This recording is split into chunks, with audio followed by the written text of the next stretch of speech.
this example called Where is the net force 0? In this example, we have three charges lying along the x-axis. We have charge Q1, which is at x equal 2 meters over here, and we have charge Q2, which is at the origin. Both of these charges are positive. There is also a negative charge Q3 somewhere along the x-axis, and we want to figure out the location of Q3 so that the net force on this charge is equal to 0. So we can first figure out where Q3 is going to be. If Q3 were over here, on the left of the origin, we know that negative charges are attracted to positive charges, so it would feel two forces to the right from each of these charges.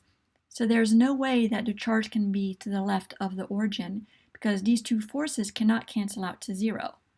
Likewise, Q3 cannot be on the right-hand side of the 2 meter mark because the two forces would now point to the left and they could not cancel out to 0. So this means that Q3 must be somewhere in between these two charges. So we'll put the negative Q3 charge over here. We don't know exactly where it is, but we can say that it is a distance x from the origin, which means that it will be a distance 2 minus x from Q1. And now we can go ahead and figure out the location of Q3. So what we know is that the net force must equal to 0. And we know that there are two forces on this charge.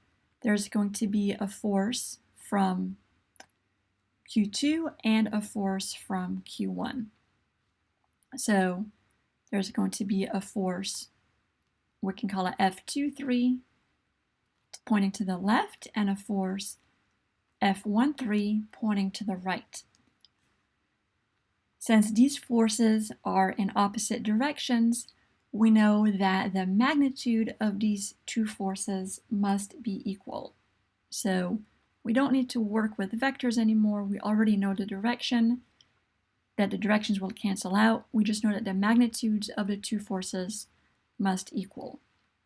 The magnitude of force is given by Coulomb's law. We have the Coulomb's constant, the magnitude of Q2, the magnitude of Q3, divided by the distance between 2 and 3, which we called x over here, and that is squared. And that must be equal to the magnitude of F13, which is Ke Q1 Q3 over the distance squared, and the distance is 2 minus x. So that whole distance is squared.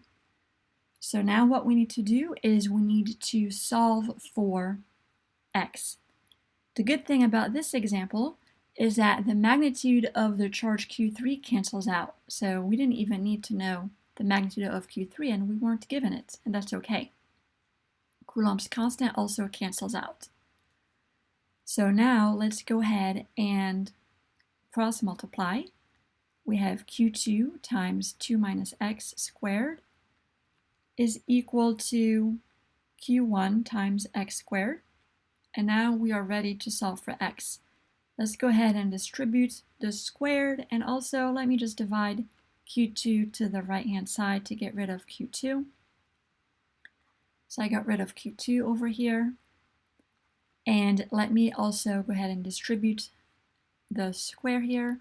So using the FOIL method, we're going to have 4 minus 4x plus x squared is equal to Q1 over Q2 times x squared.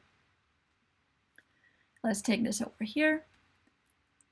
Q1 is 15 microcoulombs and Q2 is 6 microcoulombs. Let's go ahead and put those charges in there to simplify the problem a little bit. So 15 microcoulombs over 6 microcoulombs times x squared. The microcoulombs cancel out, and 15 divided by 6 is equal to 2.5. So we can go ahead and get rid of that and just write 2.5. And now we can get x squared by itself. Sorry, we can combine the x squared terms and get everything to one side so that we'll be able to use the quadratic formula. So we're going to have 1.5x squared plus 4x minus 4 equals 0. And now go ahead and use the quadratic formula. We can do it on the side here. Negative b, which is 4, plus or minus the square root of b squared, minus 4 times a times c over 2a. So this is just a quadratic formula. And when you solve for x here, what you're going to get are two solutions. We're going to get 0.775 meters and also negative 3.44 meters when we put this in our calculator. And we know that the charge must be in between 0 and 2 meters.